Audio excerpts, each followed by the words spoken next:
सखावत करना, अल्लाह दी राह च खर्च करना बहुत अच्छी आदत है, लेकिन किसी नूं दस के असी अपनी नेकी जाया कर दांगे। असीं कहने तू भुल गया अपनी औकात नूं, बेरोजगार घूमना सी, मैं तेनों फैक्ट्री च जाके लवाया, तेनों मैं इन्ना कर्जा दिता। नहीं, बुरी गल, यह चंगी आदत नहीं।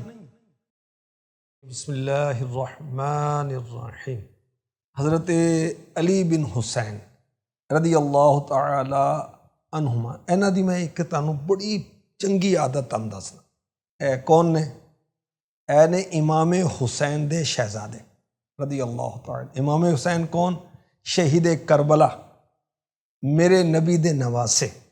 और हज़रत अली जिहड़े सारे वलियां दे सरदार ने, विलायत उन्हां दे दरबार तो मिलदी, उन्हां दे बेटे। और मेरे प्यारे नबी सल्लल्लाहु अलैहि वसल्लम दी शहजादी दे लाडले जिगर दे टुकड़े इमाम हुसैन रदी अल्लाह तआला, उन्हां दे बेटे ने। इन्हां दा नाम भी अली है। इन्हां नूं कहंदे ने सैयदे सज्जाद, आबिदे बीमार। सजदे बहुत करते सी, रोज़ कोई 1000 नफल पढ़ते सी।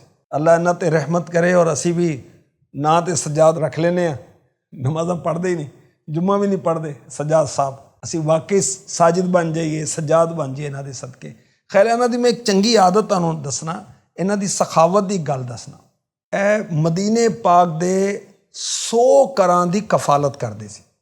जदों इन्हां ने वसाल किया, इन्हां दा इंतकाल होया, अपने रब नाल मिले, तो इन्हां दी मुबारक कमर ते निशान सी। किस चीज़ दे? थेलियां दे निशान सी।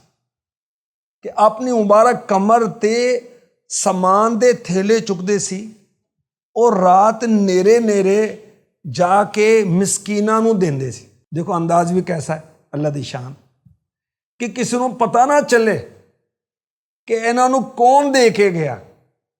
इन्हां दे विसाल करन दे बाद लोकां नूं पता चलिया कि ए साडे घर दी कफालत करदे सी। गौर करो, 100 घरां दी कफालत, 100 घरां दी, और वह भी रात दे नेरे च। और जदों इन्हां ने विसाल किया, दुनिया तो तशरीफ लै गए, फिर जाके पता चलिया। अस ते कहने तू भुल गया अपनी औकात नूं, हैं? तू भुल गया अपनी औकात नूं, मैं तेरी मदद की, तेरी बच्ची दी शादी सी, मैं तेनों इन्ना समान नहीं बना के दिता। तू भुल गया अपनी औकात नूं, बेरोजगार घूमना सी, मैं तेनों फैक्ट्री च जाके लवाया, तेनों मैं इन्ना कर्जा दिता। नहीं, बुरी गल, यह चंगी आदत नहीं। सखावत करना, अल्लाह दी राह च खर्च करना बहुत अच्छी आदत है, चंगी आदत है, लेकिन किसी नूं दस के असी अपनी नेकी जाया कर दांगे। ठीक है, अल्लाह ने भी मना किया कि तुसी किसी ते एहसान ना जताओ, किसी नूं जलील ना करो सब दे सामने। तू भुल गया अपने आप नूं, नहीं, यह चंगी गल नहीं। तो हज़रत अली बिन हुसैन रदी अल्लाह तआला अन्हुमा, आबिद बीमार, सैयद सज्जाद, घरां दी कफालत करते सी। अल्लाह ने सानूं दिता है ना, असी किसी गरीब नूं, मिसकीन नूं कुछ ना कुछ महीने का कोई आटा पा दईए, कोई चौल लिया के दे दईए उन्होंने, तो इंशाअल्लाह उहदे बाल बच्चे खाणगे, सानूं दुआवां देणगे। एक होर तुहानूं बड़ी प्यारी गल दसां, ऐ मेरे आका हज़रत अली बिन हुसैन रहमतुल्लाह तआला अलैहिमा, आप एक शख्स दे इयादत वास्ते तशरीफ लै गए। उन्हां दा आखिरी वक्त सी और रोंदे पे सी। अल्लाह दी शान, क्यों रो रहे सी? वजह पूछी, उन्हें कहा मेरे ते कर्ज बहुत है।